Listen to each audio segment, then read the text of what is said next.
Sunflower oil ഒരു spoon 2 table spoon sunflower oil ഒഴിച്ചിട്ട് ഓപ്ഷണലാണ് ക്യാപ്സിക്കം ജസ്റ്റ് ഒന്ന് നീളത്തിൽ കട്ട് ചെയ്ത് ഞാൻ ഇട്ടിട്ടുണ്ട്. അത് ഓപ്ഷണലാണ്. സോസ് മാത്രമായാലും കുഴപ്പമില്ല. ക്യാപ്സിക്കം ഇട്ടൊന്ന് വഴറ്റിയെടുക്കുക. 2 സ്പൂൺ ടൊമാറ്റോ സോസും 2 സ്പൂൺ സോയാ സോസും ഇട്ടിട്ട് അതൊന്ന് വഴറ്റിയെടുക്കാം. അത് വഴറ്റിയെടുത്തതിന് ശേഷം ഈ ബോൾസ് ഫ്രൈ ചെയ്ത് വെച്ച ആ ബോൾസ് ഇതിലിടുക. എന്നിട്ട് ആ സോസ് ഒന്ന് ആവാനായിട്ട് ഒന്ന് പുരട്ടിയെടുക്കുക മൊത്തത്തിൽ ആ ബോൾസിൽ.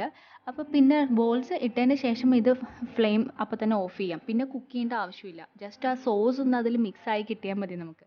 അപ്പോൾ വൺസ് അത് ഫ്രൈ ചെയ്ത് എടുത്തു കഴിഞ്ഞിട്ടുണ്ടെങ്കിൽ പിന്നെ ഒന്നുമില്ല, ജസ്റ്റ് ആ സോസ് ഒന്ന് പാനിൽ ഒഴിച്ചൊന്ന് ചൂടാക്കി ഇതൊന്ന് മിക്സ് ചെയ്തെടുത്താൽ മതി.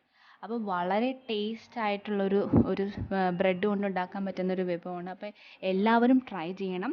എല്ലാവർക്കും ഇഷ്ടപ്പെട്ടെങ്കിൽ വീഡിയോ ലൈക്ക് ചെയ്യുക, സബ്സ്ക്രൈബ് ചെയ്യുക. അടുത്ത വീഡിയോയിൽ കാണുന്നത് വരെ ബൈ, ടേക്ക് കെയർ.